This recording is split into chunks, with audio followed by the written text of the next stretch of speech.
Bonjour, bonsoir à tous et bienvenue dans cette nouvelle vidéo qui parlera de la géographie de l'Océanie. Pour continuer notre série sur la géographie, vous allez peut-être le remarquer, lors de l'épisode sur l'Asie, j'avais un petit peu changé le format, un format qui me demandait un peu plus de montage. Là je suis de retour comme lors des deux premières vidéos dans une façon plus simple de présenter la vidéo, tout simplement parce que je vais pas vous mentir, je vais un peu speedrun les dernières vidéos géographie, parce que ce sont celles qui fonctionneront le moins je pense sur ma chaîne, pour deux raisons. La première c'est que ma chaîne n'a pas encore d'abonnés, et la deuxième c'est qu'il n'y a pas grand monde qui a envie de cliquer sur une vidéo qui parle de géographie d'un continent, c'est tellement vaste. Je tenais quand même, quand j'ai démarré la chaîne, à commencer par ça me paraissait important. Mais du coup, j'ai pas envie non plus de passer des heures à monter une vidéo pour qu'elle soit vue par 30 personnes. Je le ferai une fois que j'aurai terminé les vidéos géographie. Mais pour l'instant, donc pour les 3 dernières vidéos, il en reste 3, donc Océanie, Amérique du Nord, Amérique du Sud.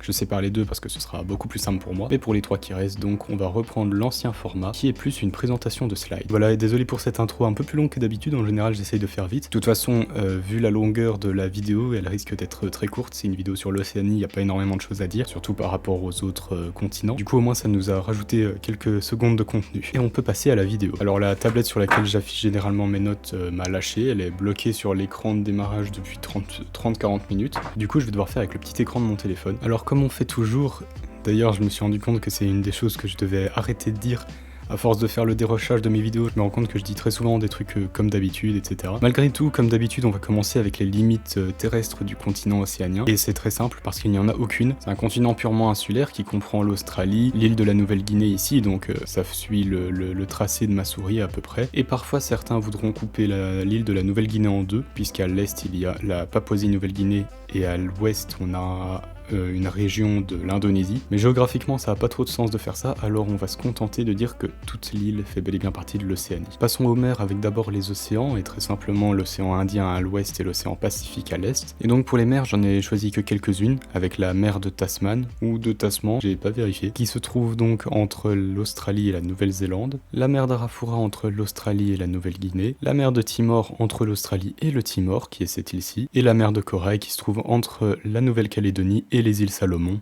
donc de ce côté-ci. Et parler des mers, c'est toujours l'occasion de parler des détroits. Alors parlons des détroits, avec pour commencer le détroit de Bass entre l'Australie, donc le sud de l'Australie et l'île de Tasmanie, dont on va reparler. Le détroit de Torres qui se trouve entre la Nouvelle-Guinée et l'Australie, plus précisément ici c'est la péninsule de Cap York, et donc le détroit de Torres passe ici. Et le dernier détroit est le détroit de Cook, qui passe entre les îles nord et sud de la Nouvelle-Zélande, juste ici. Alors parlons des îles, on va vraiment parler des îles principales, je peux pas parler de toutes les îles qu'il y a en Océanie, il y en a énormément, ça doit être le continent sur lequel il y en a plus, à moins que ce soit le continent asiatique avec l'Indonésie. En tout cas, il y a beaucoup trop d'îles pour parler de toutes. Évidemment, pour commencer, l'Australie, qui est sans souci la plus grande île du continent, et qui est parfois considérée comme un continent à part entière, mais on va vraiment pas faire compliqué. En général, les Australiens appellent leur pays le plus petit continent du monde. Vous avez donc la Tasmanie au sud de l'Australie, dont on vient de parler. En Nouvelle-Zélande, c'est très simple, puisque l'île au nord s'appelle l'île du Nord et l'île au sud s'appelle l'île du Sud. Vous avez la Nouvelle-Guinée au nord de l'Australie. Ici, c'est Grande Terre, c'est la plus grande île de la Nouvelle-Calédonie.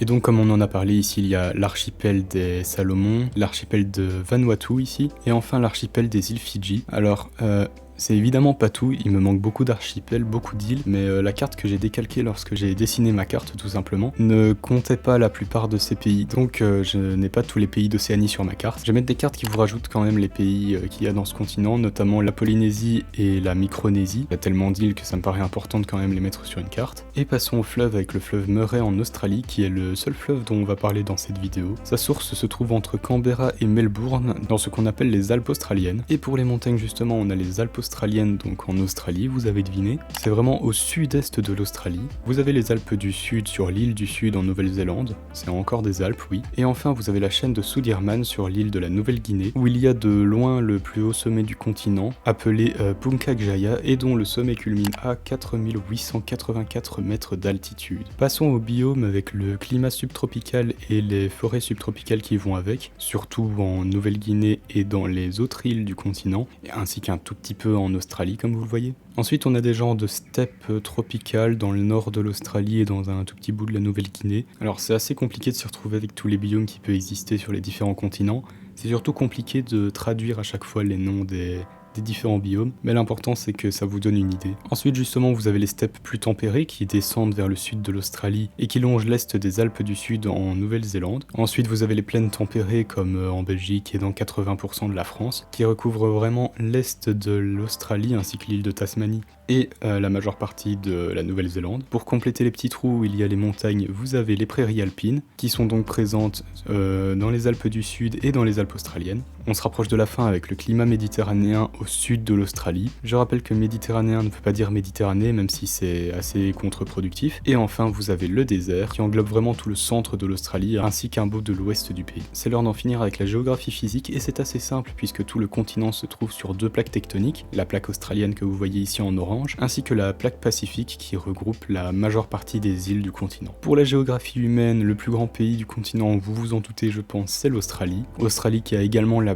ville la plus peuplée du continent avec Sydney et ses 5 300 000 habitants, ainsi que le plus grand port du continent, donc le plus grand port par transport de marchandises qui est le port de Port Hedland, et il y a le mot port dans le nom de la ville, et je vous trouverai tant qu'on y est une carte de la densité de population en Océanie, mais c'est assez illisible à part comprendre que les côtes australiennes sont plus peuplées que le centre du pays, ce dont on peut se douter. À part ça, c'est assez illisible parce que l'Océanie est déjà un continent où la densité de population est en moyenne d'à peine 5 habitants au kilomètre carré. Alors vous vous doutez bien que faire une carte de la densité de population, c'est pas le plus pratique ni le plus utile. Et nous sommes déjà à la dernière slide avec les religions du continent océanien. Et c'est très rapide puisque tout le continent est majoritairement chrétien, même s'il y a sur certaines îles de fortes minorités musulmanes, hindouistes et bouddhistes, surtout les îles Fidji où un quart de la population est quand même hindouiste. Mais donc c'est déjà la fin de la vidéo, je vais repasser sur cet écran-ci.